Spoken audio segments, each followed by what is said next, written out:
ICT number system, যাদের তথ্য প্রযুক্তি আছে তাদের সকলের জন্য আজকের এই ক্লাসটা। এই ক্লাসে আজকে আমরা দশমিকের সংখ্যা পদ্ধতি থেকে বা ডেসিমেলের সংখ্যা পদ্ধতি থেকে কিভাবে বাইনারি তৈরি করতে হয়, কিভাবে অক্টাল তৈরি করতে হয়, কিভাবে হেক্সাডেসিমেলে পরিণত করতে হয়, এই সবগুলি ব্যাপার জানবো। আর সবগুলি শেখাবো জাস্ট আমি একটা নিয়মের মাধ্যমে। তো এই নিয়মটা ভালো মতো শেখা হয়ে গেলে তুমি এইগুলি ছাড়াও যদি অন্য কোনো বেসের সংখ্যা দিয়ে দেয় ডেসিমেল থেকে, তুমি ওই সংখ্যা পদ্ধতিতে যেতে পারবা খুব ইজিলি। তো আমরা কাজ শুরু করি। আমরা এর জন্য র্যান্ডম একটা নাম্বার নিতেছি, এটার আমরা বাইনারিতে ভাঙাবো, অক্টালে ভাঙাবো এবং হেক্সাতে ভাঙাবো। তো একটা নাম্বার ধরো আমরা নিলাম 949, আমরা এটারই ভাঙাই 949টা। প্রথমে ধরো এটা আমরা বাইনারিতে ভাঙাইতেছি, 949 ভাঙাইতেছি কিসে? বাইনারি। এটা আমরা করতেছি বাইনারি। বাইনারি। আচ্ছা, একটু স্বাভাবিক কথা বইলা নেই, বাইনারির বেস কত? 2। লিখে নিলাম বাইনারি বেস হইতেছে 2। এখানে আমরা বাইনারি ভাঙাইতেছি। এইখানে আমরা লিখতেছি অক্টাল, এখানে আমি অক্টালটা ভাঙাই দিতেছি। অক্টাল, অক্টালের বেস কত? 8। এবং ফাইনালি আমাদের হেক্সা, হেক্সা ডেসিমাল। হেক্সা ডেসিমাল বেস কত? 16। একদম বেসিক থেকে শিখাইতেছি, এই জন্য এই ছোটখাটো বিষয়গুলো বলে নিতেছি। তো এটা হচ্ছে আমাদের ডেসিমেলের একটা নাম্বার, এটা হচ্ছে আমাদের একটা ডেসিমেলের বা 10 বেসের নাম্বার। এটা আমাদের ডাইভার্ট করতে হইব বাইনারিতে, এটারে আমাদের ডাইভার্ট করতে হইব অক্টালে, এবং ফাইনালি এটারে আমরা ডাইভার্ট করে দেখামু হেক্সাতে। ঠিক আছে? তো প্রথমে আমরা এখানে বাইনারিটা লিখছি, বাইনারির ভাগ দেওয়া লাগবে 2 ধারা, কারণ বাইনারি বেস কত? 2। একবারে সব লেখানি 9 4 9। এটা যেহেতু অক্টাল, তার বেস কত? 8। তো 8 ধারা ভাগ করবো। একটু ধৈর্য নিয়ে দেখো, হ্যাঁ, একটা নিয়ম, জাস্ট একটা নিয়মে সব কভার হইব। আরেকটা কত? এখানে আছে 949, যেহেতু এটা হেক্সাডেসিমাল, তাহলে ভাগ দিতে হবে কত ধারা? 16 ধারা। এটা করার জন্য একটা ক্যালকুলেটর মাস্ট, তোমার ক্যালকুলেটর নেওয়া লাগবে। ক্যালকুলেটর ছাড়াও হইব, কিন্তু ক্যালকুলেটর নিলে খুব ইজি হয়ে যাবে। তো আমরা একটা ক্যালকুলেটর নিয়ে নিতেছি। আমরা ক্যালকুলেটর জাস্ট একটা র্যান্ডম মোবাইল ইউজ করতেছি, আমাদের ক্যালকুলেটর প্রয়োজন, আর কিছু না। তো আমরা ক্যালকুলেটরটা নিয়ে নিলাম। দেখো এখানে কত আছে? 449। তো আমি লিখতেছি 449। পুরো ব্যাপারটা আমি ক্যালকুলেটর করতেছি, ঠিক আছে? আমি বোর্ডে দেখাবো। ভাগ দিতেছি 2 ধারা। তো আমি কি করছি এখানটাতে? 4 9 4 9 ক্যালকুলেটরে ভাগ দিছি 2 ধারা। যেহেতু সে বাইনারি, এজন্য আমি 2 ধারা ভাগ করছি। ভাগ দেওয়ার ফলে রেজাল্টটা যা আসছে তোমাদের আমি দেখাইতেছি। রেজাল্ট আসছে 474.5, মানে দশমিকের কিছু একটা আসছে, দশমিকের কিছু একটা আসছে। তুমি দশমিকের সামনে যে মানটুকু আছে এইটুক খালি তোলো। কত আছে? 474। নিয়ম মান্য। কি বলছি আমি? ক্যালকুলেটরে এই যে জিনিসটা তুলছো, বাইনারিতে ভাগ করতেছো, বাইনারি বেস 2, এজন্য আমি 2 ধারা ভাগ করছি। এটা পাইছি, এই যেটা। আমি দশমিকের দিকে তাকানোর দরকার নাই, শুধু এটার দিকে তাকাও, এটা লিখছি। এরপরে দ্বিতীয় স্টেপ, দ্বিতীয় স্টেপে এই দুটারে করবা গুণ, এই দুটারে কি করবা? গুণ। তো করো ভাইয়া। কত আছে? এখানের পূর্ণ অংশ কত? 4 7 4। গুণ দিছো তুমি 2 ধারা। তো গুণ দেই, ক্যালকুলেটর এই জিনিসটাই করতেছে। আমরা পাইছি 4 7 4, গুণ হইতাছে 2। অ্যান্সার কিছু একটা বের হয়েছে, ধরো অ্যান্সার দিকে আমি তাকাইলাম না, কিছু একটা অ্যান্সার বের হয়েছে। এরপর যে অ্যান্সারটা বের হয়েছে এটা থেকে তুমি এটাতে ভাগ দিছিল না ভাইয়া? এই যেটাতে ভাগ দিছো না, যে অ্যান্সারটা পাইছো ওইটা থেকে এটারে বিয়োগ দিয়ে দাও। যারে তুমি ভাগ দিছিলা, যারে ভাগ দিয়া 2 দিয়ে ভাগ দিয়ে তুমি কি পাইছো? 474 দশমিক কিছু একটা।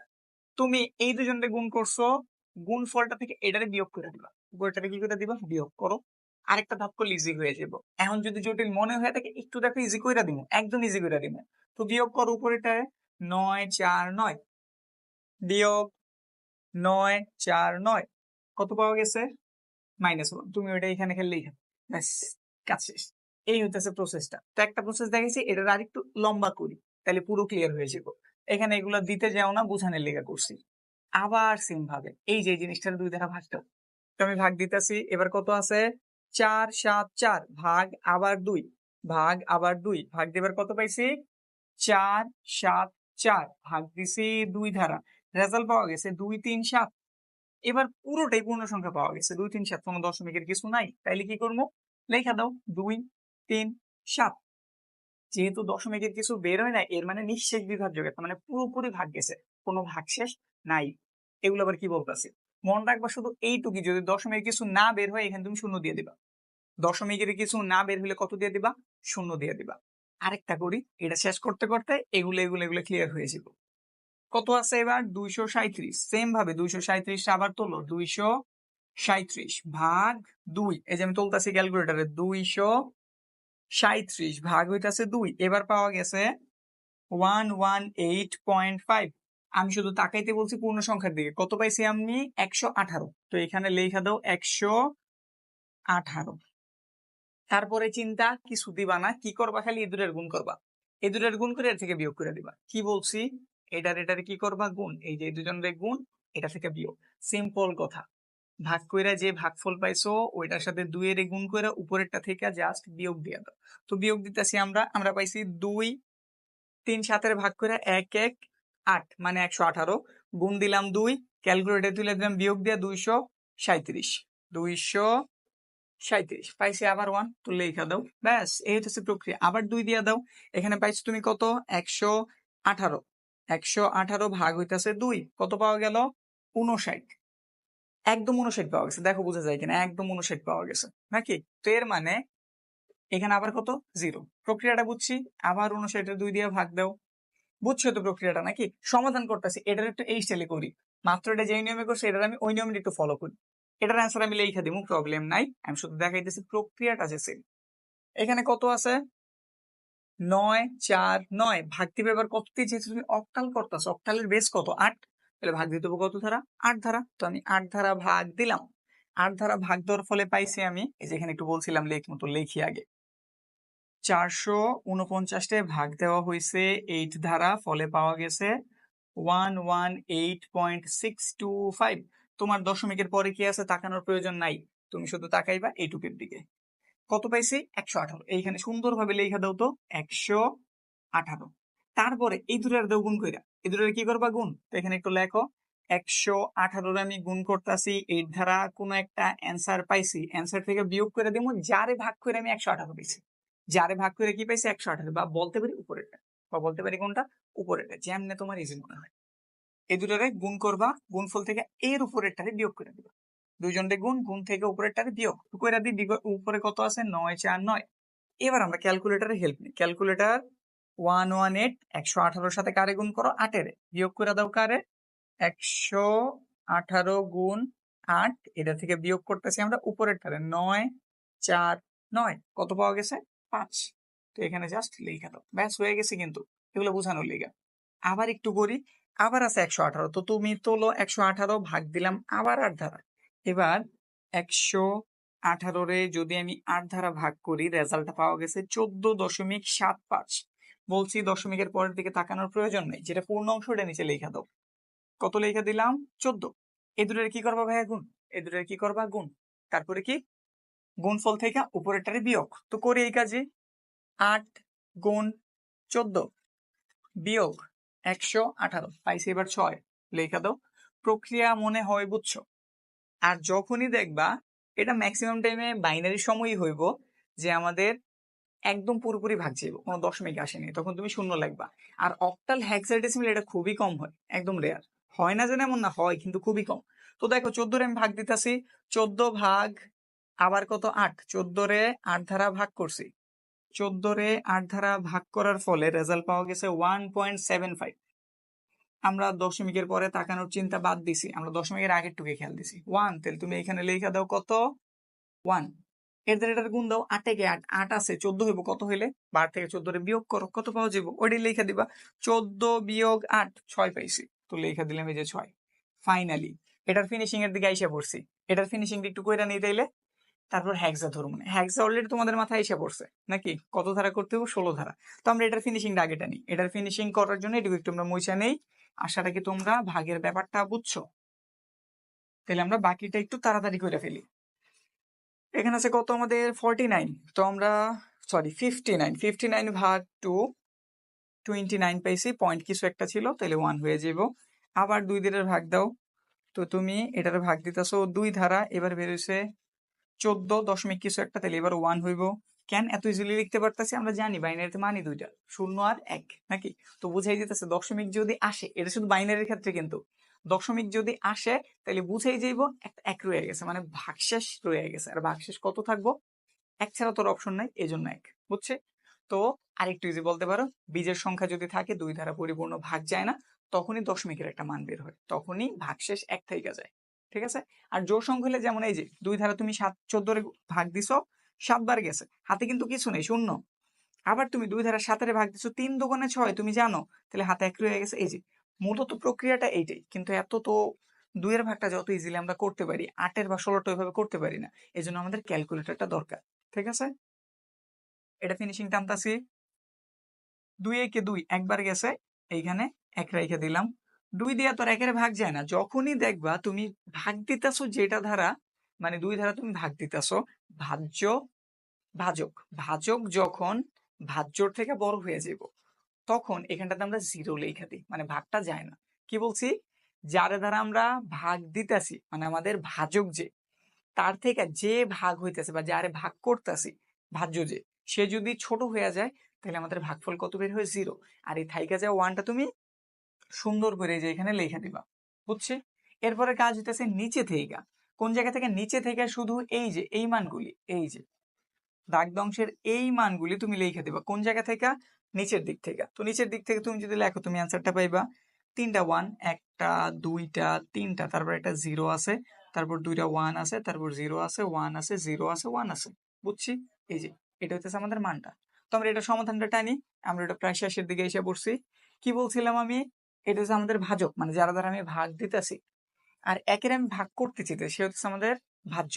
যদি আমাদের ভাগ দিতেছি যারে ধারা, আর যে ভাগ হইতাছে, এই দুজনের মধ্যে যারে ধারা ভাগ দিতেছি, কেমন জানি হয়ে যেতে কথাগুলি, ভাজ্য ভাজক থেকে। ভাজ্য ভাজক যদি চিনো ভালো কথা, এই যেটা হচ্ছে আমাদের ভাজক, আর এটা আমাদের ভাজ্য। তো একটু বাংলা ভাষায় বলি, যারে ধারা ভাগ দিতেছি, সে যদি যে ভাগ হচ্ছে তার থেকে বড় হয়ে যায়, তাহলে আমরা এখানটাতে কত বসাই দিই? 0। আর থাইকা যাওয়া জিনিসটারে যে এখানে বসাই দিই। এটারও কোন দিক থেকে লিখতে হবে? নিচে থেকে। তাহলে এটার আনসার কত হবে? এটার আনসার হয়তো 1 6 6 5। এই যে এটা হচ্ছে আমাদের অক্টা। এবার হেক্সা করি, এটা করলে আশা রাখি আমাদের হয়ে গেছে। তো হেক্সা সেম প্রক্রিয়া, কি করতে হইব? 9 4 9 রে ভাগ দিতে হইব 16 ধারা। তো ভাগ দাও, কত আমাদের? 9 4 9 ভাগ দিতেছি আমরা 16 ধারা, আমরা পাইছি 59.31 আরো কিছু, কিন্তু আমাদের দরকার পূর্ণ অংশটুকু। তাহলে তুমি এখানে শুধু 59 লেখা দাও। কি পাইছো না পাইছো চিন্তা দেওয়ার প্রয়োজন নেই। তারপরে কি করতে হইব? এগুলাতে যা করছি ঠিক তাই, এই দুটার গুণ করবা, উপরটা থেকে বিয়োগ করবা। এই যে এই দুটারে কি করবা? গুণ করবা, গুণফল থেকে উপরটারে কি করবা? বিয়োগ। তো লেখো, একটু লেখা আর কি তোমাদের বোঝানোর জন্য, যেমন ক্যালকুলেটর স্পষ্ট দেখাইতে পারতাছি না, এজন্য এটা। 16 আর 49 তুমি করতেছো 59 রে, সরি 59 রে গুণ যদি করি, 16 গুণ 59, যাই পাইছো বিয়োগ দিয়ে দিব উপরেরটারে। 9 4 9 পাইছি 5, লিখে দিলাম। আবার সেম কাজ, 59 রে 16 দ্বারা ভাগ করো, 59 ভাগ হইতাছে 16, কি পাইছি লিখি? 59 রে ভাগ করতেছি আমি 16 দ্বারা, পাইছি 3.6875। এদিকে কি পাইছি চিন্তার দরকার নাই, শুধু তুমি পূর্ণ অংশের দিকে তাকাও। 3 পাইছো লেখা দাও। এবার এই দুটার গুণ করবা, উপরটা থেকে বিয়োগ করবা। তাইলে আমরা 16 গুণ করতেছি 3, বিয়োগ করতেছি উপরেরটা থেকে, উপরেরটা হচ্ছে 59, তাহলে পাইছি আমরা 11। আবার 16 ধারা আমি 3 এর ভাগ দিতে গেছি, কিন্তু 16 তো বড়, 3 এর কেমনে ভাগ করব? আমরা কি বলছিলাম, এমন হইলে কি হয়? এখানে 0 লেখা দিবা, আর বাইচে যাও যে অংশটা, মানে যারে ভাগ দিয়েছিলাম তার এখানে লেখা দিবা। এবার নিচে থেকে উপর দিকে লেখো তো। তো লিখতাছি 3 11 5, এটা সঠিক, এটা সঠিক, এটা লিখছি, কেটে দিছে। কেন কেটে দিছে? একটু ঝামেলা আছে। হেক্সাডেসিমেলে সাধারণত, হেক্সাডেসিমেলে আমরা 10 লিখি না, আমরা লিখি এ। আমরা 11 লিখি না, আমরা লিখি ভি। আমরা 12 এর পরিবর্তে লিখি সি। আমরা 13 এর পরিবর্তে লিখি ডি। আমরা 14 এর পরিবর্তে লিখি ই, এবং 15 এর পরিবর্তে লিখি আমরা এফ। বুঝছি? এই যে তাহলে এখানে কি 11 বের হয়ে গেছে না? তো 11 না লিখে আমাদের কি লিখতে হইব? ভি। তো এটার পরিবর্তে আমরা কি লিখে দেবো? ভি। তো এটা লিখলে কাটা, আমাদের লিখতে হইব 3v5। আশা রাখি বুঝছো, কমপ্লিট হয়েছে। এই হইতেছে প্রক্রিয়া। এখন এটা ছিল 2 এর বেস, এই কারণে তুমি ভাগ দিছো 2 ধারা। এটা ছিল অক্টাল 8 এর বেস, এই জন্য তুমি ভাগ দিতেছিলে 8 ধারা। ফাইনালি এটা ছিল হেক্সাডেসিমেল 16 এর বেস, এই জন্য তুমি ভাগ দিতেছিলে 16 ধারা। এখন কেউ এসে বলে দিল আমি একটা নতুন বেস তৈরি করছি যেটার মান হইতেছে 13। যেটার মান হচ্ছে কত 13। তাহলে তুমি কত দিয়ে ভাগ দিবা 13 দিয়া। প্রক্রিয়া কি আমি তিনটার জন্য 3 রকম করছি নাকি একই রকম করছি সেম। তাইলে 13-র জন্য নিয়মটা কি একদম হুবহু সেম, তুমি ভাগ দিবা 13 ধারা। এই যে এরকম 2-এরটা যেভাবে করছো 8-এরটা যেভাবে করছো 16টা যেভাবে করছো, এখানে 16 ধারা ভাগ করছি তখন ভাগ দিতাম কত ধারা 13 ধারা। পূর্ণ অংশটা নিচে লিখতাম, পূর্ণ অংশটা 13-এ গুণ দিতাম, উপরটা থেকে বিয়োগ করতাম। প্রক্রিয়া কি মাথায় ঢুকছে? এই ছিল আমাদের ডেসিমেল থেকে যে কোনো প্রক্রিয়া যাওয়ার প্রসেসটা। তো জানি এই নিয়ম যদি জানা থাকে তুমি যেই কোনো পদ্ধতি থেকে যে কোনো পদ্ধতিতে যেতে পারবা। এখন আরেকটু কথা আছে, আরো একটা বিশাল অংশ বাকি রয়েছে। কি অংশ বাকি রয়েছে? আমি তো এখানে পূর্ণ অংশ করাই দিলাম, কিন্তু আমাদের মান তো পূর্ণ অংশে থাকে না, দশমিকেও থাকে। তো ওটা তো শিখাইলাম না, তো এটা একটু শিখাই দেই। তো এটা ছিল আমাদের পূর্ণ অংশটা। ধরো এটার সাথেই আমাদের এই 449-এর সাথে একটু বড় করি, বুঝা নিও, এইটুকু আশা রাখি বুঝছো, দরকার হলে একটা স্ক্রিনশট নিয়ে রাখো। আমি গুছাই কিছু রেখে নেই, তাও তোমরা ভিডিওটা যদি একটু দেখো তাহলে বুঝে যাইবা। গুছাই কিছু নাই, জাস্ট র্যান্ডমলি লিখে রাখছি। তো একটু স্ক্রিনশট নাও, তারপরে আমি 10 মিনিটটা করাই দিতেছি। তো ধরো এই যে এইখানটাতে আমি এই জিনিসটার সাথে একটা দশমিকের মান অ্যাড করে দিলাম। এটা তো ভাঙানো আমরা শিখছি। এটার সাথে ধরো আমি 0.48 অ্যাড করে দিলাম। তাইলে কেমনে হইব? বোর্ডটা ক্লিয়ার করে একটু বুঝাই দিই।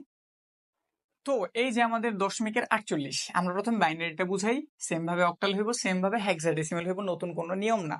বাইনারি যে নিয়ম বাকি সব একই নিয়ম। তো বাইনারি শিখি আগে। পয়েন্টের অংশটা আমরা এটুক কিন্তু করছি, এটুকের সমাধান তোমাদের দেখাই দিছি, তো এটা ওই নিয়মেই হইব। এবার আমরা ভগ্নাংশের টুক করতেছি। কত আছে? 0.48। তো তুমি লিখে দাও 0.48। এটা যেহেতু বাইনারি, গুণ করলাম কত ধারা? 2 ধারা। সমান চিহ্ন দাও, এখানে তুমি লিখবে একটা পূর্ণ অংশ আর আরেকটা লিখবো ভগ্নাংশ। এই অক্টালে ঢুকে গেছি, যাক বুঝানো। পূর্ণ অংশ কত? 0.48। এবারও আমাদের ক্যালকুলেটরের হেল্প লাগবে, তো আমরা ক্যালকুলেটরের হেল্প নিতেছি। আমি নিচে দেখাম আমি কি করতেছি। 0.48 রে যদি আমরা 2 ধারা গুণ করি, এই যে এখানে লিখতেছি 0.48 রে যদি আমি 2 ধারা গুণ করি, আমি রেজাল্টটা পাই 0.96। তো এখানে পূর্ণ অংশ কারে বলে? দশমিকের আগেরটারে। দশমিকের আগে কত আছে? 0 না? তো তুমি এইখানে লিখে দিবা 0। আর ভগ্নাংশে দশমিকের পরের অংশ কত পাইছি? 0.96। তো লিখে দিলাম 0.96। বলতে পারো শুধু 96, তো 0.96। দশমিকের আগে শূন্য দেওয়া যায়, দেওয়া যায় কথা, না দেওয়া একই কথা, কিন্তু দেওয়া একটা সৌন্দর্য আছে, এই জন্য দিয়ে দিবা। হইলো। এরপরে এইখানে তুমি ভগ্নাংশের অংশে যা পাইছো তা আবার এখানে লিখবা। তো লিখে দাও 0.96, তার সাথে আবার 2 এর গুণ করো।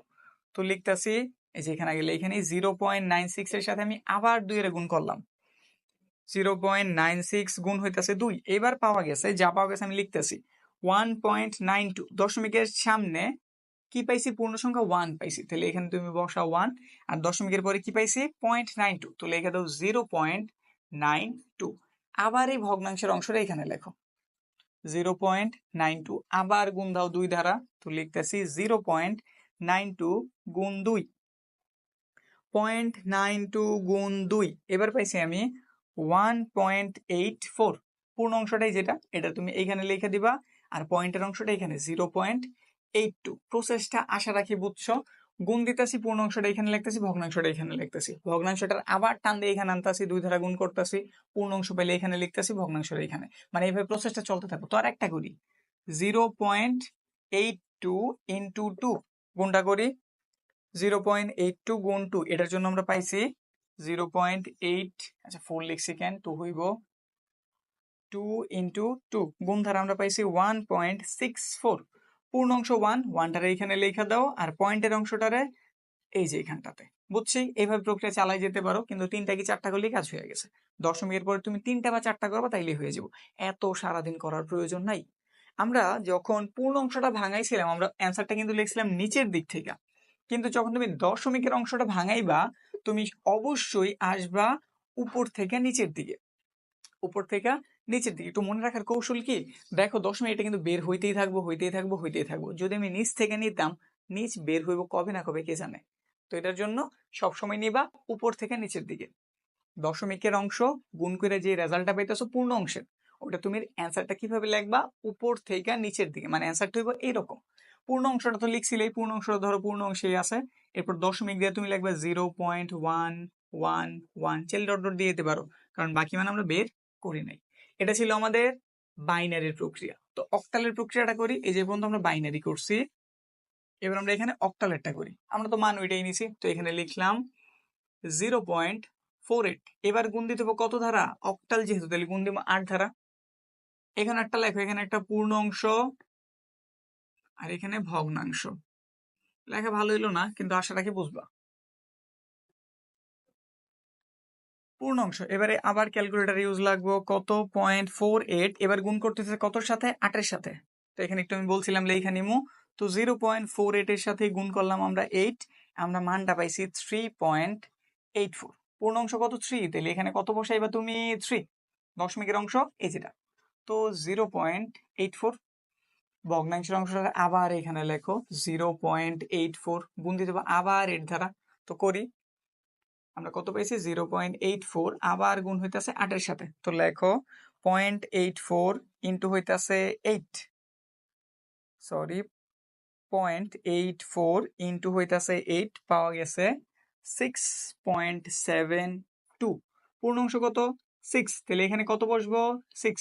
আর এই বাকি অংশটা এই যে এখানে 0.72, আবার এটার এখানে ওই যে সেম প্রক্রিয়া 72, 0.72 এর যদি আমরা 8 দ্বারা আবার গুণ করি তাহলে কি পাওয়া যায়, তাইলে পাওয়া যায় 5.76। পূর্ণ অংশটা এই যে এইখানে, বাকি অংশটা যেটা পাইছো 0.76 এইখানে। তো এইভাবে তুমি করতে পারো, 3টা করলেই কাজ হয়ে যায়, চাইলে 4টা বা 5টা করে দেখতে পারো, কিন্তু বেশি করার প্রয়োজন নেই। এটার অ্যান্সার হবে উপর থেকে, তাহলে অ্যান্সার হইব কত, এই যে এখানে পূর্ণ অংশটা যেটা আমরা একটু আগে করছি, তারপর দশমিক তুমি লিখবা উপর থেকে নিচের দিকে 365, 365 ডট ডট ডট চলতেছে, ফাইনালি হেক্সা। তো একই জিনিস কত লিখতে হইব, 0.48, এবার গুণ করবা কতর সাথে, 16 এর সাথে। করি, 0.48 গুণ হইতাছে 16, বলছিলাম এখানে দেখামু 0.48 ইন্টু হইতাছে 16, কত পাইছি, 7.68। পূর্ণ অংশ কত, 7, তাইলে পূর্ণ এটা আর ভগ্নাংশ এইটা। পূর্ণ অংশে কত পাইছি, 7। ক্লাসটা একটু বড় হয়ে যেতেছে, কিন্তু একটু ধৈর্য নিয়ে দেখো, তোমাদের ডেসিমেল থেকে বাইনারিতে বা অন্য কোনো ধাপে যেতে কোনো প্রবলেম হইব না, একদম গ্যারেন্টি। পূর্ণ অংশ কত পেয়েছি, 7, ভগ্নাংশের অংশ কত, 68, তো লেখা দাও 0.68, এটা কই এসে পড়বো এখানে, তো 0.68 ইন্টু আবার 16, তো করি 0.68 ইন্টু হইতাছে 16, কত পাওয়া যায়, 0.68 এর সাথে যদি 16 রে গুণ করা হয় তাইলে পাওয়া যায় 10.88। কত পাইছি, 10 পাইছি, তাহলে পূর্ণ অংশে কত বসাই দিবা, 10, আর দশমিকের অংশটা এখানে 0.88, আবার 0.88 এইখানটাতে লেখা দাও, গুণ হইব কতর সাথে, 16 এর সাথে। করি, 0.88 গুণ হইতাছে 16, এবার আমরা কত পাইছি, 0.88 এর সাথে যদি 16 রে গুণ করা যায় তাহলে পাওয়া যায় 14.08। কত পাইছি, পূর্ণ অংশ 14, তাহলে এখানে তুমি কত লেখা দিবা, 14, আর দশমিকের অংশ পেয়েছে 0.08। এভাবে প্রক্রিয়া চলতে থাকবো। অ্যান্সার লিখবা কোন জায়গা থেকে, উপর থেকে নিচের দিকে। তো অ্যান্সার লিখে দিই, অ্যান্সার হবে যে এখানে পূর্ণ অংশ মানে আমরা এই যে এইটুক যেভাবে বের করছিলাম, অ্যান্সার তো বের করছি, তোমরা স্ক্রিনশট রাখছো, তো এখানেও কত বেরিয়েছিল, পয়েন্ট। এবার একটু মানগুলি লিখি, 7, 10, 14, কিন্তু অঙ্ক কাটা, কেন কাটা, আমরা বইলেই নিয়েছিলাম হেক্সাতে আমাদের 10, 14 আমরা এগুলা লিখি না, 10 আসলে কত, এ, আর 14 আসলে কত, ই, মনে আছে কি, তো ওই জিনিসটা লিখে দিবা, তাইলে ঠিক আছে। তাহলে অ্যান্সারটা মূলত কত হইব, 7 পয়েন্ট, এগুলোর মুছে দেই, 7A ই। আশা রাখি বুঝছো। তো এই ছিল আমাদের ডেসিমেল থেকে যেই কোনো ফর্মে যাওয়ার প্রক্রিয়া। এখন যদি এগুলা 13 বেসের না দিয়া 16 বেসের দিল না, মনে করো অন্য একটা তোমারই বেস, ধরো তুমি একটা বেস তৈরি করলা, নয়ের একটা বেস তৈরি করলা, তাইলে বাইনারি থেকে দশমিকেরটা তুমি 9-এর বেসে কিভাবে নিবা, 9 দ্বারা গুণ করবা, পূর্ণ অংশটার এইখানে লিখবা, ভগ্নাংশটার এইখানে লিখবা, তো প্রক্রিয়া একদম সেম। এভাবে তুমি যে কোনো একটা মান ট্রাই দিয়ে দেখতে পারো। ধরো আমাদের বর্তমানে কত চলতেছে, 2025 দশমিক, মাস কত চলতেছে, আমরা এটা হইতেছে আমাদের আজকে মে মাসের 2 তারিখ, তো এইখানে মাসটা দিয়ে দিলাম, মাসটা 5, দিন হইতেছে 2, ধরো র্যান্ডমলি একটা সংখ্যা বানাইলাম, এটা দেওয়া আছে আমাদের ডেসিমেলে, তুমি এটারে বাইনারি বানাও, অক্টাল বানাও, হেক্সা বানাও, তোমার নিজের একটা বেস, ধরো তুমি 18 বেসের কিছু একটা বানাই যেতেছো, ওটা বানাও, তো দেখো হয় কিনা, অ্যান্সার কমেন্ট সেকশনে জানাও। ঠিক আছে, তো এই ছিল আমাদের ক্লাসটা।